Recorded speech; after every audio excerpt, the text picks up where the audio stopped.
Chapter 1.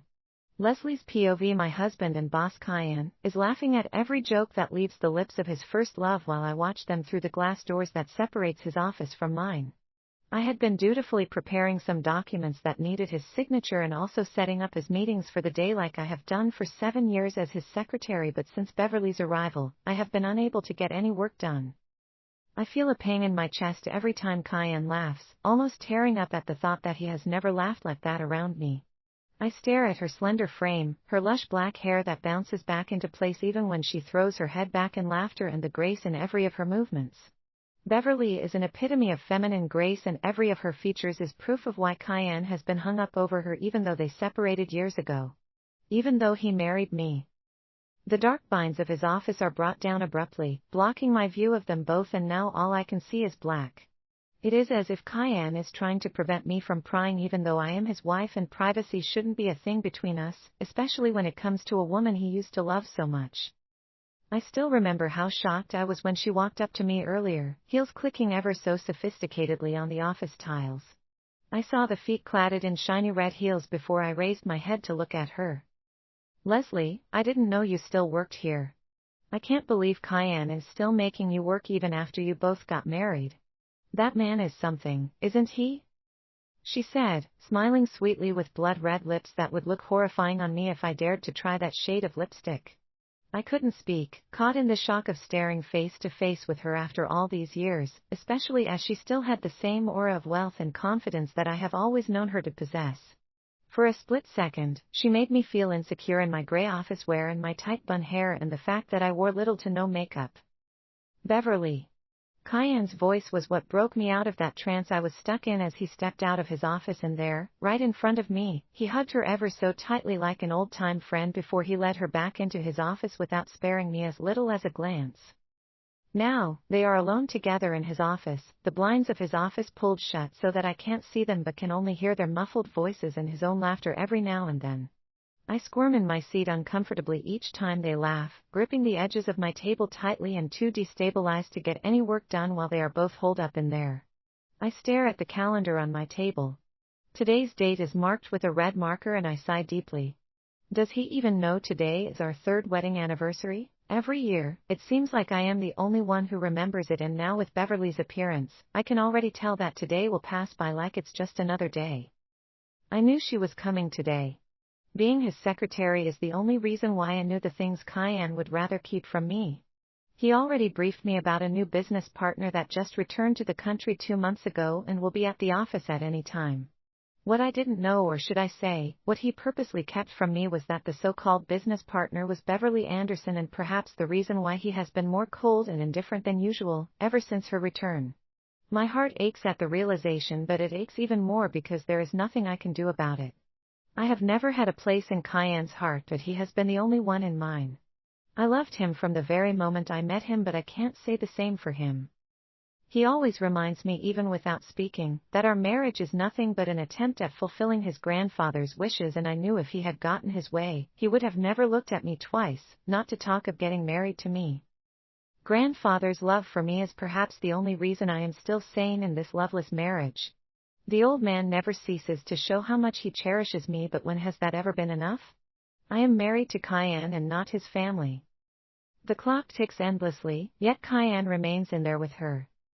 Their laughter dies down all of a sudden and I can barely hear a word they are saying. Unable to hold back anymore, I stand before the restlessness kills me. I am his wife and I deserve to know what is going on. To look natural, I quickly make 2 cups of coffee. After all, I am his secretary and this is a part of my job. Nervous sweat breaks out on my forehead as I make my way to his office with unsure steps. Inhaling sharply, I open the door and step in. My heart clenches at the sight of them both, relaxed in each other's company as they sit so close to each other on one of the couches in his office. I swallow hard and try to walk over to the table with the best confidence I could muster. I made coffee. I say, but they don't even acknowledge my presence, lost in each other and whatever they were discussing. I study Beverly for a moment, watching as she twirls her long black hair with a finger while seated with one leg crossed over the other to reveal a provocative amount of thighs, smiling so brightly that I can't tell if she's faking it. I want to turn around and leave, but my feet fail to move. I can't just leave like this. For how long will I keep quiet and suck it up? Sir, I call, looking directly at Kian. We are married, but he never fails to remind me that I address him as my boss at work. Kian doesn't even make a move to look at me, and anger rises inside of me, slowly boiling. Sir, I call again, and that is when he finally regards me with a cold look that almost deters me, but I remain firm under his gaze. There is something I need to talk to you about, it's important. I lie right through my teeth. I can feel Beverly's gaze burning through me, but I try not to look at her, for the fear that my confidence would slip away if I do. Kian just waves me off. It can wait. As you can see, I have a guest. It can't wait. I say, even more firmly, but he is already back to smiling and listening to Beverly speak like a lovesick teenage boy. I call him a few more times, and unable to hold back any longer, I call him by his name instead. Kian. They both look up at me with a mix of expressions. That of Kian is pure anger, while Beverly is obviously irritated. I know she has never liked me, and back when I was just his secretary and she was his girlfriend, she complained about every single thing I did. Kian, what is this? Is this how you let your employees disrespect you? She says it with absolute disgust and disrespect. I am stunned at her words, so stunned that I scoff. Employee? She dares to talk down on me like that, even when she knows fully well that I am not just an employee. Kian stands, his tall frame causing his shadow to sweep over me while I grip the tray of coffee tightly in my hands. Leslie, out. Now. He commands, and I am filled with so much hurt that my hands shake and my lips quiver. Why should I? I have every reason to be in this room, and I have every right to speak for you to listen to me. Beverly stands at once. It seems as though your wife has a bone to pick with me, and I will not sit here and take such insults. She begins to walk away, and of course, Kian follows her. I try to move out of her way, but my attempt fails when her shoulder heavily bumps into mine in a way that is too fierce to be considered unintentional.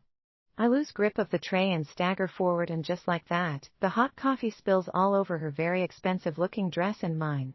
She shrieks, backing away from me only to glare at me the next second. What the hell is wrong with you? She yells. Kian rushes to her side in less than a minute, fussing over her stained dress and even offering her his handkerchief while I stand there, drenched in coffee as my husband takes care of another woman. I feel the tears prickling at the corner of my eyes, but what does crying in front of this woman make me? I can't believe you. What did I ever do to you? Go ahead and dislike me all you want, but there is a limit to how far you can go, and you just crossed that. She says again, seething in uncontained anger. Kian turns to me, eyes dark with rage. It makes me shiver. Makes me feel unimaginable pain to know he is mad at me because of another woman. Apologize right now. He commands, and I scoff. How can he stand there and take her side when I did nothing wrong? Why should I do that? I have done nothing wrong. She bumped into me. I defend myself, my voice breaking. Lips quivering. I did no such thing. Beverly says defensively, but her eyes tell a different story. You heard me, Leslie. Apologize to her right now. Kian says again, still intently looking at me. I almost laugh at the fact that the only time he is looking me directly in the eyes after 3 years of marriage is when another woman is involved. I shake my head, finding all of this hard to believe.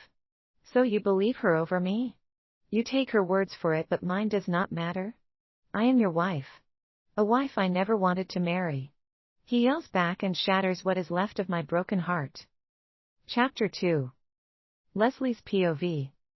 I am speechless for the next few seconds as his words hit me like a freight train. I wait. I wait for his hard eyes to soften with remorse at the harsh words he threw at me, but that doesn't happen. He is glowering at me, nose flaring angrily. Kian, how could you say that to me? I say, my eyes crossing over to Beverly, who is now hiding her own frame behind his tall, muscular one, in front of her. Because it's the truth. He yells again, startling me into making a small helpless sound. Kian has never yelled at me. And even though it hurts me to admit that he is truly saying the truth, he has never said it to my face, and I never really thought he would. I have always known it, yet it hurts to hear it come from him. It feels like 1,000 needles are pricking my heart and making me bleed out with so much pain. He runs his fingers through his hair, seeming frustrated. Like he would rather not have this conversation with me. And just when I think it is over, he continues to speak, breaking me even further. You were nothing but a mere secretary who wormed her way into my life. If you hadn't forced yourself on me that night, none of this would have happened. This marriage would have never happened and you know it. He brings up the past. Our past. The night that meant everything to me but clearly means nothing to him.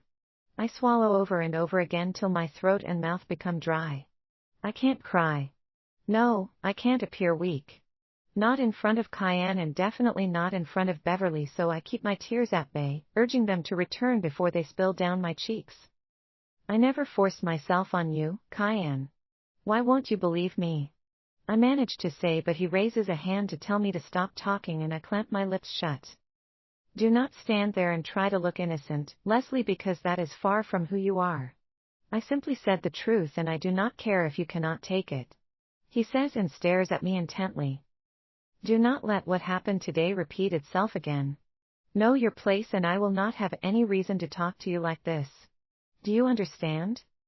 He lays emphasis on every word of warning he is giving me and turns his back against me before I can even open my mouth to speak again. Are you okay? I can't believe how his voice goes from hard to soft in the next second as he fusses over Beverly.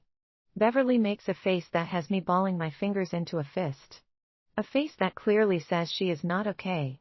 The coffee was hot and I think I might have to visit the hospital to prevent the burn from leaving a scar. She says in a quiet voice. I look down at my own body that is also drenched in the same coffee.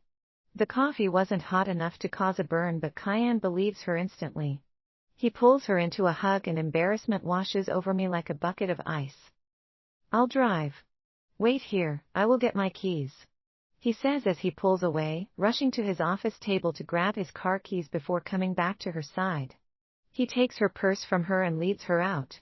They both seem so lost in each other that they forget my existence totally, leaving me to stand alone in the middle of the room. Silence falls over me and I am left with my thoughts, licking the wound that his words caused. I have never been able to convince Kian that I didn't force myself on him yet till this very day. He still believes I drugged him into sleeping with him on the night we were having dinner with his family 3 years ago. I can never forget the pure look of disgust and shock on his face when we both woke up in each other's arms the next morning. I knew since then that Kian would never love me, yet I was hopeful. As the years go by, the hope keeps dwindling, with his grandfather being the only support system in everything. Sighing, I return to my office and pick up my phone. My eyes widens when I see that a number has called my phone repeatedly all the time I was in Kian's office. The dread that fills me stems from the fact that I recognize the number as the hospital's number. I call back instantly, my heart racing. They pick up on the second ring. Mrs. Winston, we have been trying to reach you all afternoon. A female voice says. Why? Is something wrong? Is my grandmother okay? I ask, rushing my words as I am filled with dread and panic. You need to be at the hospital, your grandmother. I don't wait to hear the rest of her words. I race out of the room and call on a taxi to drive me to the hospital. I go straight to her hospital room, but the sheets and blankets are already being neatly arranged and the bed is empty. More panic. More dread. Where is my grandmother? I ask, where is she? The nurse cleaning the room gives me a look of pity that nauseates me. I am sorry, Mrs. Winston, but your grandmother died 10 minutes ago and has been moved to the hospital's mortuary. I am sorry. She says. The world around me stops and I don't know how I am able to walk on my 2 feet to the mortuary where the nurse leads me. She stops at the door and points to my grandmother laying on a table in the room, her body covered in a white sheet from head to toe. I walk to the bedside with shaky legs, and the moment I take the sheet off and set my eyes on her pale face, I burst out into a loud sob, wishing I could go back to a month ago so I can prevent that accident that made her this way. The accident that took my only living family away from me. Grandma! I call in a broken voice as I reach for her hand. They are too cold, so lifeless, and the tears begin to leave my eyes in torrents as I remember how warm these hands used to be when they held my face. I'm sorry, I'm so sorry. I cry, holding tightly onto her and hating myself for not being there in her last moments. I should have been there with her, but I was too busy worrying about my place in my husband's life. The nurse comes into the room and says, she asked us to give you this. I wipe my tears, sniffling as I take what seems to be a business card from her. I couldn't think of a reason why grandmother's parting gift to me would be a business card, but I can't seem to care. Her cold hand slammed me into the reality of what had happened. Grandmother is dead. I fall to my knees by the bed and weep, muttering and calling for her to return to me. Leslie. Kian's voice calls from behind me. I am both surprised and relieved to find him there. He must have been contacted by the hospital as well and stopped by since he already came here with Beverly anyway. Beverly is standing in the room with us, but I ignore her. I focus on Kian because I need him. I need someone to hold me and tell me everything will be fine. Kian. I cry as I walk over to him and hug him without a second thought, my tears gathering and falling again. His body stiffens at my touch, but I don't let go. I need his warmth. I need him because he is really all that I have left and I can't bear to lose him too. I expect him to push me away, but he doesn't. He doesn't hug me back too, but I can't find it in me to care as I sob uncontrollably. My tears subside and I sniffle repeatedly and slowly let go of him. He clears his throat and takes out his phone, saying, "I'll place a call to start making preparations for her funeral." He turns around to leave with Beverly also following him, but I can't bear the sight of him turning his back to me and leaving. I grab his hand. Stay. I sound so weak and helpless, but I do not give a damn. Please, don't go. Stay with me. I beg. Kian opens his mouth to say something, but a sharp cry stuns us both. We spin around at the same time to the source of the cry, and she is crouching, holding her stomach with an expression of pain. Kian rushes to Beverly's side in a heartbeat, and my heart sinks further down my stomach. Beverly, are you okay? He asks with concern ringing high in his voice. She shakes her head. There is something I've been wanting to tell you but didn't know how. She says, holding her stomach as she looks directly at me. What is it? Kian asks, still very much concerned. Kian, I am pregnant. Chapter 3. Leslie's POV. Grandmother's funeral is being held on a gloomy day, much to my displeasure. I listened to the weather forecast so I could choose the perfect day for the funeral, and according to the forecast, the day is supposed to be sunny and bright just like grandmother. I feel duped standing by grandmother's grave with the sky covered in clouds that only worsen the dark and depressing feeling that has settled in my guts since her death. I have cried so much that I have no tears left to shed at grandmother's grave and now have to wear dark sunglasses to hide how red and puffy my eyes are rather than to complement my black dress. There are a few people hanging around the other graves in the cemetery to pay their last respects to their loved ones, and at each grave, there are at least 2 people, couples holding each other, families comforting each other, and even church processions. I am alone, with no one to comfort me since no one else bothered to attend my grandmother's funeral. With her gone, I realize how lonely I actually am, and the thought deals another blow to my already damaged heart. I try hard to get the heartbreaking events of the past few days off my mind, and when I finally succeed, I turn my focus back to my grandmother. She's smiling in the framed picture placed by her tombstone, and I force a smile as well as a fond memory of her slips into my mind. Leslie, my child, you can't frown like that every time or you'll get wrinkles like me before you are even my age. She would say, and then go ahead to spread my lips into a smile with her fingers. Grandmother was a cheerful soul who would tell me stories, mostly the ones about my birth and how she knew from the very first day that she set her eyes on me that I was going to be a really beautiful and amazing child. I shared everything with her, and talking to her about my marriage was one of the things that made it bearable. I don't know what I'd do without grandmother. Tears start to gather in my eyes again, and I take off the sunglasses to wipe them off before they start to fall. I already promised myself not to cry anymore. Grandmother wouldn't want that. Sniffling, I begin to place the things I brought with me by her grave: tulips, which were her favorite flowers, peaches, her favorite fruit, and finally some sweets because grandmother had a really sweet tooth and never listened to me whenever I told her they were bad for her age. There are no sweets in heaven, Leslie. It's only right that I take as much as I can down here before the big guy calls me up there. She would say at the same she unwraps another candy and tosses it into her mouth.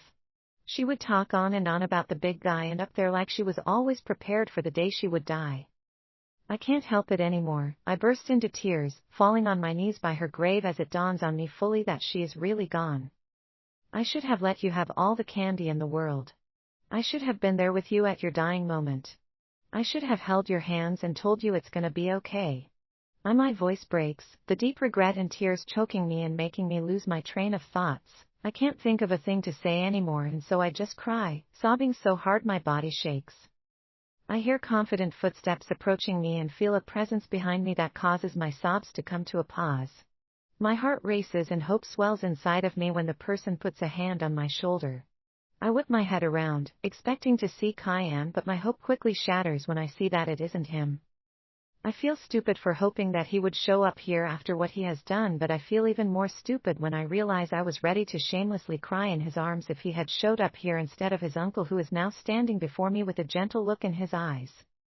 Travis, I say, sniffing and wiping my tears in a rush. Here, he hands me his handkerchief, stuffing it in my hand and closing my palm around it before I can even refuse. I say a barely audible thank you before I dab at the tears with the hanky that smelt like him.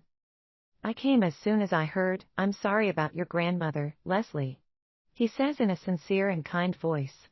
Travis has always been kind to me even when I was just a secretary. Whenever he came to visit his nephew at the office, he would stop to say hi and hand me a canned coffee with a smile on his face. However, he left the country to study a few days before our wedding and only returned not too long ago.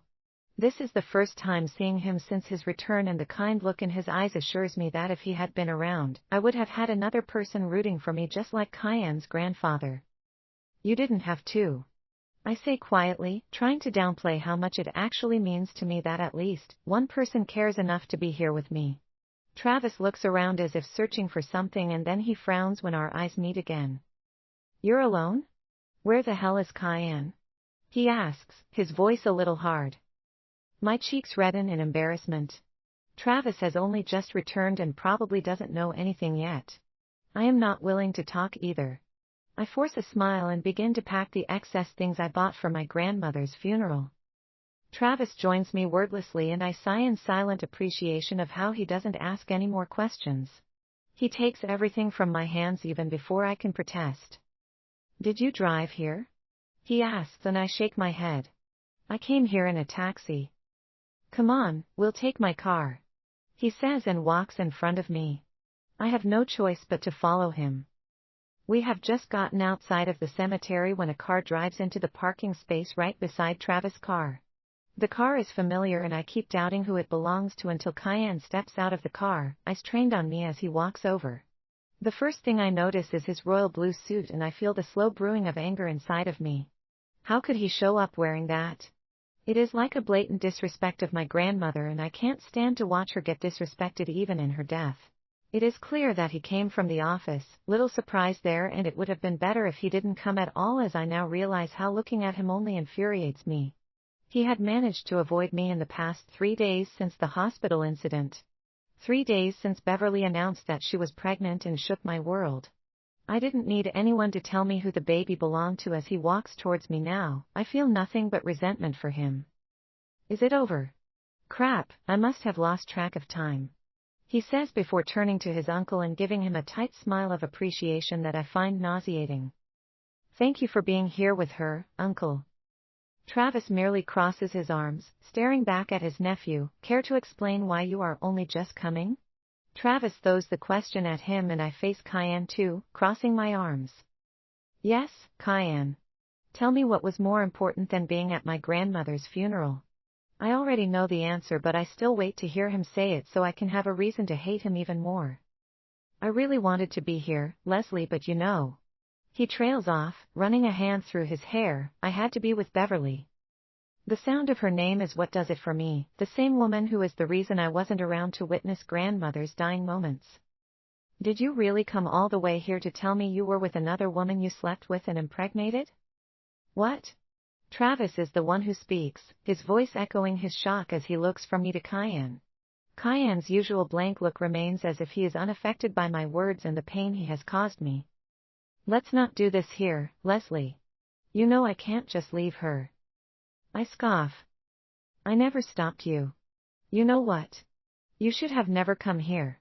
You should have stayed with her, since that is where your loyalties lie now and I am no longer in the picture. Kian frowns, moving closer and intimidating me just a little with his height and muscular frame. What does that mean? You are my wife. Ex-wife, I say the words without even thinking. I didn't think any of this through, but I don't care because my entire being seems to agree that this is what's best for me. I want a divorce, Kian. His eyes grow wide, unable to contain the shock at my words, and I am proud of myself that I finally got a reaction that isn't anger or coldness from him. Both the divorce papers and my resignation will find their way to you soon. I add before he can get over his shock, and I don't wait for him to reply as I turn to an equally stunned Travis. Take me home, Travis. Chapter 4. Kian's POV. I want a divorce. The words circle around my head nonstop. Of all the shits I have had the pleasure of hearing, and trust me, I hear a lot of crap, as a CEO, Leslie asking for a divorce out of nowhere has to be the worst. I am a man who takes pride in my strength and ability to handle situations no matter how unexpected they are. It comes with the job, yet for some reason, I am unable to utter a single word or move my feet until she gets into the car with my uncle. When I finally come to my senses, she is long gone, leaving me to drown in the pool of shock she created. I am shocked at her audacity, the way she looked me in the eyes as she hit me with those words. Leslie's cold hazel eyes totally betrayed the meek and timid trait that I have only ever known her for. I am equally shocked at myself for actually being affected by it when I shouldn't have batted an eyelash. After all, I never wanted to marry her. The 3 years of living with Leslie felt like I was in bondage created by her own deceit and my grandfather's overbearing attitude. I never cared about Leslie, yet the sound of divorce numbed me completely, that I am unable to think straight until the door to my car opens and reminds me that I am still standing still in front of the cemetery. My personal assistant steps out of the car and speaks. Sir, your appointment with the paper company is 30 minutes from now. It's more than an hour's drive from here. We should leave now if. Cancel it, I say, heading back to the car, not quite in the right mind to process anything, not even a meeting whose outcome was worth millions of dollars. My assistant follows behind me in a hurry, obviously confused. But sir, that isn't the only appointment for the day. You also have. He starts to read out my packed schedule for the day as I finally get into the car. Cancel them all, I say, settling into the leather seats of the car and loosening my tie at the same time as it feels like I am slowly losing the ability to breathe. Get in and turn the damn AC on, I command him, unable to prevent my anger and irritation from reflecting in my voice. Finally noticing the negative emotions rolling out of me in waves, he mutters his response before getting into the driver's seat and pulling the car out of the cemetery's parking lot. We get to the highway, air is emitting from not only the AC in the car, yet I feel heat rising from inside of me, and not even loosening a few buttons on my shirt helped. All I can think about is Leslie and the damned divorce. My shock is long gone and I am now stewing in nothing but anger, bordering on rage. Who the hell does she think she is? What gives her the boldness to think she makes the call for divorce? If anyone should be asking for a divorce, it should be me. I am the one who married her against my will. She's the one who found me so irresistible that she went as far as drugging me just to have me. If anyone deserves to slam divorce papers in her face, it is me, but the thought never crossed my mind. She's a good secretary, dutiful, efficient, and always at my beck and call. She also doubles as a good wife, never getting in my way or needy for attention. Leslie takes whatever I give her, the little time, the irregular sex, and the little communication, all that I deemed appropriate for our kind of relationship. The sudden switch has me racking my brain, thinking of different possibilities and all the things that could have gone wrong. A thought crosses my mind and it intensifies my anger in a way that I can't even understand. Find out if Leslie has been meeting anyone lately. Men in particular, I say. My assistant meets my eyes through the rearview mirror. His eyes fail to hide his surprise that I am asking him to look into my wife and the possibility that she's been seeing other men. I can't rule out all the possibilities, and if Leslie has really been cheating on me, I swear to God. My phone vibrates beside me on the leather seats. Beverly's name pops up on the screen in a message notification. She's asking me when next I would be available for an appointment at the doctor's office. Seeing Beverly's message douses my anger but leaves me with a far more disturbing emotion. I thought of all the reasons why my quiet wife is suddenly asking for a divorce, but it never crossed my mind that impregnating the woman I once loved could be the reason. I think back to that day 2 months ago when yet again, I let drinking lead me into making the worst decisions. All I had to do was pick Beverly up at the airport, drive her to her hotel and return home. Instead, I took the invite to have a drink in her hotel room, for old time's sake, she called it. We did more than just have a drink that night, and the outcome is the baby growing inside of Beverly. I can't call it a mistake yet deep down, I know it should have never happened. I should have never let myself get tempted by the thought of how being inside of Beverly will feel after 3 years. I want the child. It's my baby and I don't plan on losing it, but it comes at a price that I never thought would be a problem, which is the divorce with Leslie. I can't let Leslie divorce me. I need her. At the office and in my home. She's been my secretary for 7 years and no one can do her job like her. I also pay her well and make sure she doesn't need anything as my wife. How does she plan to survive without me anyway? As I think deeply about these things, I also think of a way to remedy them. I just need to do something to appeal to her. What do women like? I asked my assistant. He hesitates at first, surprised by the sudden question before he clears his throat and answers, designer bags I guess, and oh, flowers. I am already scrolling through an online store on my phone, clicking away at every expensive bag that catches my eyes until I have already ordered a number to last her an entire year. Then we make a stop at the flower shop on the way home. Turns out there are more than 100,000 flowers and I can't even decide which one to get for Leslie because apparently, women have favorites when it comes to things as trivial as flowers as well. In the end, I pick lilies because the attendant at the flower shop claims it's most women's favorite. I head home after that with only one single thought at the back of my mind: I won't let Leslie divorce me. Chapter 5. Leslie's POV. I'm thankful that Travis doesn't ask any questions as he drives me back home. He offers to drive me into the compound, but I turn him down and wait till he drives off before I sigh and walk into the house. The house is brimming with maids who rush over to me the instant they hear the door open, but I raise a hand to stop them all from coming close to me. I am no longer the mistress of the house.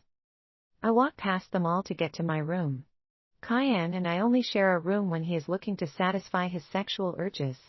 He crawls into my bed and peppers kisses all over my body till I give in, and that is the only time I ever feel wanted by him. As I walk into the room, I refrain from staring at the bed for longer than I should, afraid that the memories of us tangled up in sheets with him buried deep inside of me will break my resolve.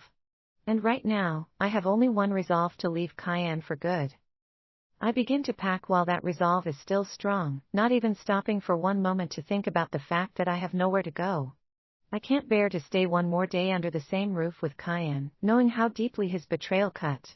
I only pack a few things that are important, assuring myself that I will come back for the rest of my things later when the divorce is finalized. I am only halfway through packing when I hear the sound of a familiar voice that never fails to send chills down my spine, and even right this moment, I can already feel the chilling crawl of dread, and it makes me stop packing immediately. Kian's mother is here. I exhale sharply, trying to keep my breathing under control and to also keep the terrible memories of her from flushing into the forefront of my mind. A few more deep exhales and I finally get a hold of myself, resuming packing my things. Once I finish packing, I haul the heavy suitcase out of the room and walk into the living room where Kian's mother is seated on one of the couches, legs crossed over one another like she owned the place.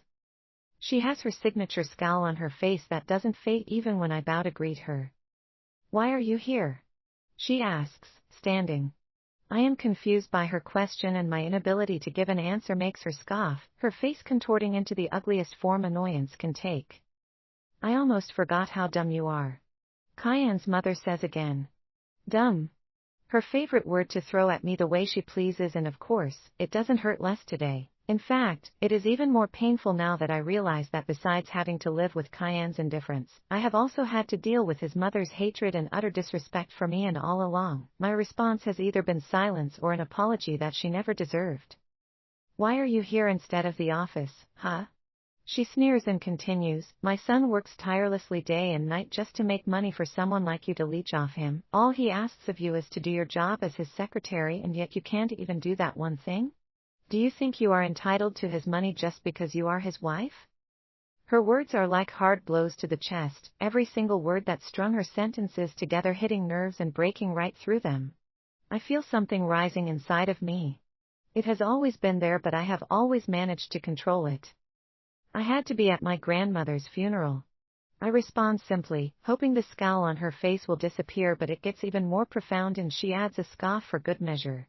Did she not know that my grandmother died? Of course, that's your excuse for being a lazy gold digger. Tell me, did that grandmother of yours teach you to go after other people's money instead of working for your own? That very thing that has been rising inside me since I saw Kian's mother reaches its peak. It's anger. It is red, pure and fiery, and controls my whole being that I cannot even bring myself to care about anything other than keeping my grandmother's name from being soiled.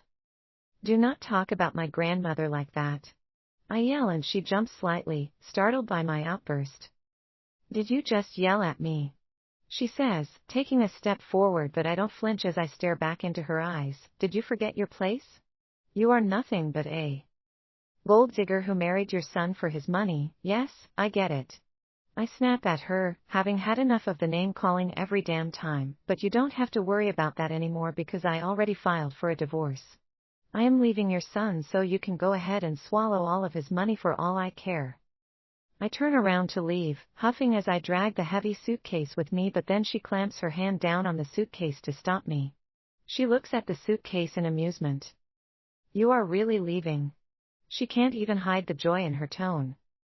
Yes, so please just stop and let me go. She shakes her head, not so fast. You can't just leave. And then she signals to two of the maids who have been standing, watching the whole exchange. Search her. She orders when they come forward. They hesitate and she glares at them. Did you not hear her? She is no longer the mistress of the house. Search her right now. I am too stunned to react when the maids finally snatch my suitcase from me. What do you think you're doing? I say, my voice shaky. I can't just let you leave.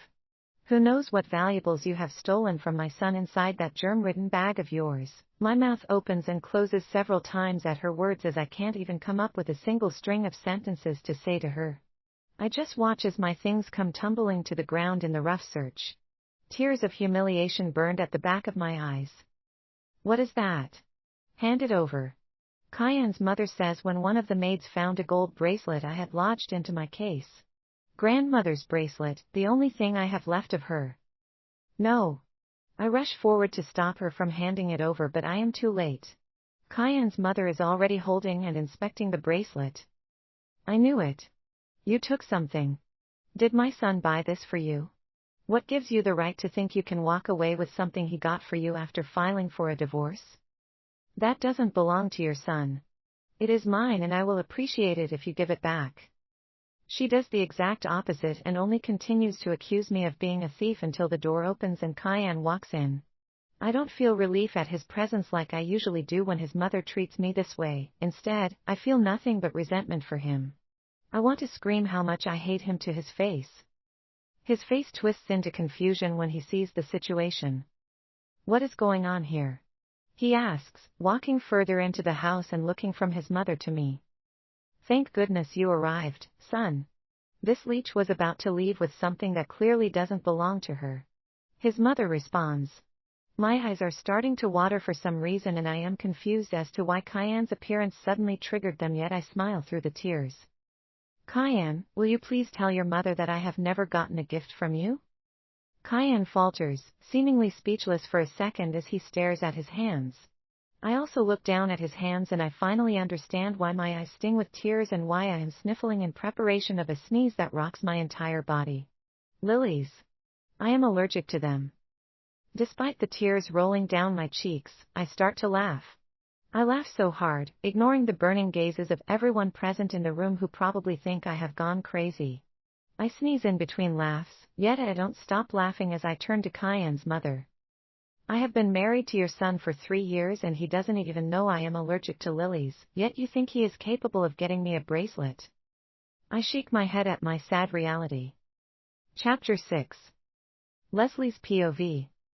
Kian hands the flowers over to one of the maids, asking her to put it in a vase or whatever.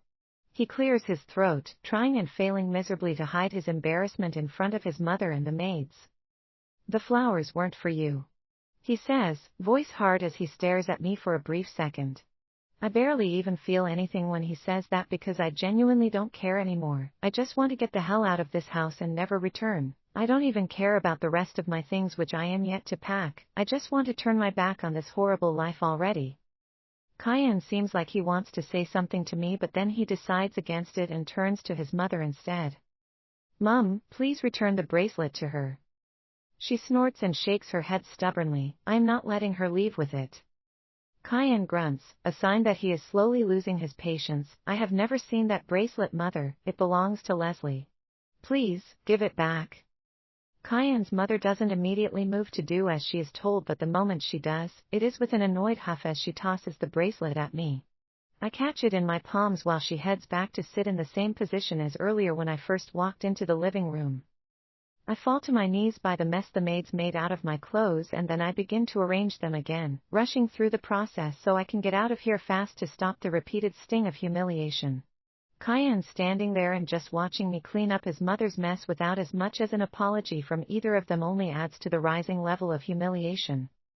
Once done, I stand and face Kian squarely, taking in the same clothes he wore to the cemetery earlier and getting reminded of all the reasons why I am making the best decision of my life. As I said before, it is over between us. The divorce papers and my resignation letter will find their way to you soon. I say, ignoring the way his face twisted. Goodbye, Kian. I turn around before I can even hear his response. I don't want to look at Kian, not anymore. I walk away from him, going straight for the door and turning its knob for what I hope is the very last time. I have barely taken a step outside the door when Kian's strong hand grabs my upper arm and twists me around to look at him. I have worked with him for 7 years, 4 of which I was just his secretary, and that was enough for me to know the kind of man Kian Winston is. He is usually composed with a blank expression that shows how in control he is.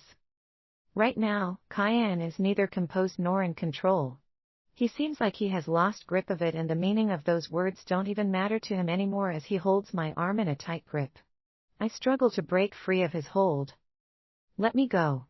I snap at him, but Kian only narrows his eyes at me, his anger burning past his blue eyes. You can't just leave, Leslie. He growls. You can't tell me what to do, Kian. At least not anymore. Let me go. Does this even make any sense to you? He yells in my face as he lets go of my hand to run his hand through his hair. You can't just spring this kind of shit on me. It's not springing if we have both had it coming from the very moment we shared our vows, which you have already broken. We both know this marriage should have never happened, so cut the crap and let me leave, I say, practically fuming before turning around in another attempt to leave. What about grandfather? You are taking such a big step without talking to the old man who set it all up anyway. The man who has been nothing but good to you. I turn back to face Kian, hating his attempt at making me feel guilty. My thoughts go to his grandfather momentarily, and I try to imagine the old man's reaction to me filing for a divorce when he cares about me so much. However, I don't waver. I refuse to let those thoughts come between me and my freedom. I refuse to put the wish of another over my own happiness. I will talk to grandfather. Believe me, you have nothing to worry about. I say and make another attempt to leave, but of course, Kian doesn't give up as he speaks again. I won't sign it, Leslie. I won't sign the goddamn papers. What the hell is wrong with you? I yell out my frustration. Why won't you just let me go? He stares me down, eyes burning stubbornly. I won't sign the papers, and I won't accept your resignation either. The company has rules you have to follow, and you can't just decide to resign without prior notice, especially when there is a lot of work at the office which I pay you to do. I scoff, unable to believe his nerve. Unable to get over his selfish thinking and absolute lack of remorse for the things he has done. You have Beverly, don't you? I shoot at him and his brows furrow. What does that even mean? Everyone adores Beverly. She is smart, beautiful, and can get your work done for you, and oh, don't forget the fact that she is also pregnant with your child. How perfect is that? Kian's mother springs up, surprise evident in her features. Clearly, she is just learning about her coming grandson.